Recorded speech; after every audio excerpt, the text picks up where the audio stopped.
moving on, let's talk a little bit about business growth and team building. You mentioned that you're currently recruiting more people. That's how you're growing your business at the moment, correct, Amir? Right. Yep. Right. What are you currently like? What recruitment strategies have you found most effective? Because we get a lot of people from like Experia Financial, Symmetry Financial, Family First Life. A lot of people are in my contacts and they're always trying to grow a team. What recruitment strategies have you guys found most effective so far? So obviously referrals is always the best way because it's people who you know.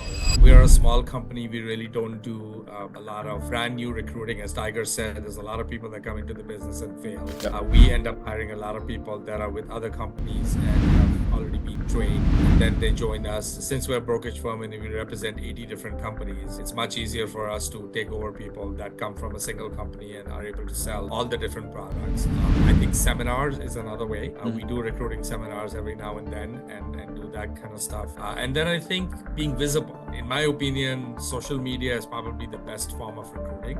If you go onto LinkedIn, you go to WhatsApp, you do podcasts like this, you get to know people, you participate in community events. Tiger and I are very active in the community. That to me is the best way because when people see you and you're visible, they want to work with you. And then last thing I would say is just being successful. Totally. People want to join people who are successful. They don't want to join people who are not successful. So one of the reasons in my case, I do public speaking all over the world because people get to know. So when they know that I've been in this industry, because just the tenure is not enough, right? Some people stay in their same job for 25 years, but then nobody knows their name. That's the difference. Yeah, true. Absolutely. You're right. And we have recently done a few recruitment campaigns for farmers insurance that have been pretty successful based in Michigan. I'd like to understand, Tiger, do you only recruit people that already have insurance licenses or do you also train people and help them get licensed as well? So I built an agency back in early 2000s and I realized very quickly that in this industry, there's a lot more garbage and the people are trained the wrong way. And that affects the economy. I am very passionate about it, right? That affects somebody who's actually buying a financial product because if we trained an agent, sell this, sell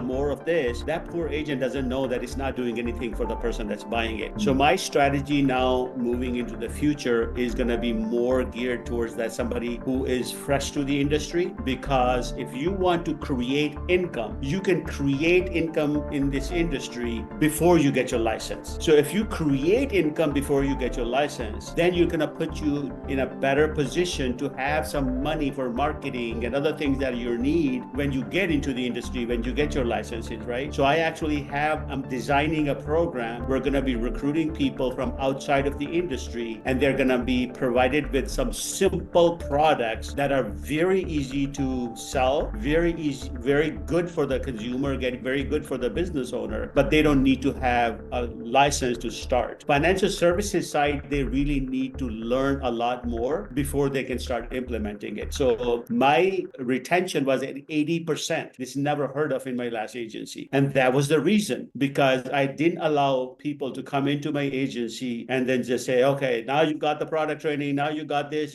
No, go out there, sell. No, get the product training, get everything, but then let's have somebody, a leader that knows what's right for the buyer. And when you go and you do the right thing for the buyer, then you don't need a lot of marketing. If you have good accounts that you've done a good job with, they'll be happy to send you their family, their friends, their network that they sell. So this is where the short sightedness of a lot of the big agencies that you mentioned there comes in, because they're really taking 100 people, putting them in the insurance business. They know, I don't know how they sleep at night, that 92% of these people, after writing their aunt and uncle and their cousins, are gonna just fail, and they'll just let them run with that. And then, so we will be doing some recruiting, but it will be based on actually creating another person that's a business owner now, not just another insurance agent.